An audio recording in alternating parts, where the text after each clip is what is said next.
বাইরে যে পরিমাণ গরম আর রোদ পড়তে শুরু করে দিয়েছে সবকিছু যেন নাভিশ্বাস হয়ে উঠেছে। আর এরকম গরমের মধ্যে এক কাপ কোল্ড কফি যেন এক টুকরো প্রশান্তি। চলুন তাহলে দেখে নিয়ে যাক কিভাবে এটা বাসায় খুব সহজেই তৈরি করবেন। এখানে আমি 2টা ক্যাডবেরি চকলেট নিয়েছি। আমি ছোট সাইজের যে চকলেটগুলো পাওয়া যায় সেই চকলেটটা নর্মালি কিনে এটা খোসা ছাড়িয়ে ছোট ছোট টুকরো করে কেটে নিয়েছি।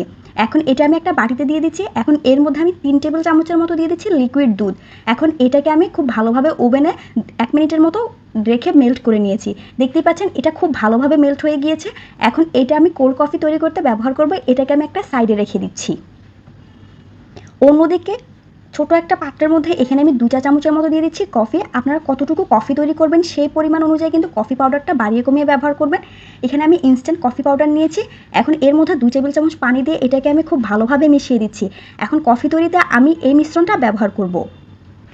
কফি তৈরির জন্য এখন আমি একটা ব্লেন্ডার জার নিয়েছি। এর মধ্যে আমি 1.5 কাপের মতো দিয়ে দিচ্ছি লিকুইড দুধ। দুধটাকে আমি 1 ঘন্টার মতো ফ্রিজে রেখে এটাকে একটু ঠান্ডা করে নিয়েছিলাম। আমি কিন্তু দুধটা জাল করে তারপরে এটাকে ঠান্ডা করে ফ্রিজে রেখেছি। এখন এর মধ্যে আমি দিয়ে দিচ্ছি 1 টেবিল চামচের মতো কনডেন্স মিল্ক। আপনারা কনডেন্স মিল্কের পরিবর্তে এখানে গুঁড়া দুধ ব্যবহার করতে পারেন, তবে সেক্ষেত্রে চিনি ব্যবহার করতে হবে। এখন আমি এর মধ্যে দিয়ে দিচ্ছি কফির মিশ্রণটা। যে চকলেটটা আমি ভালোভাবে মেল্ট করে রেখেছিলাম সেই চকলেটের মিশ্রণটা পুরোটাই আমি এর মধ্যে দিয়ে দিচ্ছি। এখন এর মধ্যে আমি 1 কাপ ভ্যানিলা আইসক্রিমের অর্ধেকটা দিয়ে দিচ্ছি। কাপ আইসক্রিম যেটা পাওয়া যায় সেটার অর্ধেকটাই কিন্তু আমি নিয়েছি। এখন এর মধ্যে দিয়ে দিচ্ছি কয়েক টুকরো বরফ। সবগুলো উপকরণ দেওয়া হয়ে গেলে এটা আমি খুব ভালোভাবে ব্লেন্ড করে নিয়েছি হাই স্পিডে 2 মিনিটের মতো।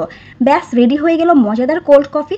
এভাবে আপনারা একবার বাসায় এই কোল্ড কফিটা তৈরি করে দেখবেন। আমি গ্যারান্টি দিচ্ছি রেস্টুরেন্টের স্বাদে পারফেক্ট কোল্ড কফি আপনার হবে। Thanks for the watching. Bye bye.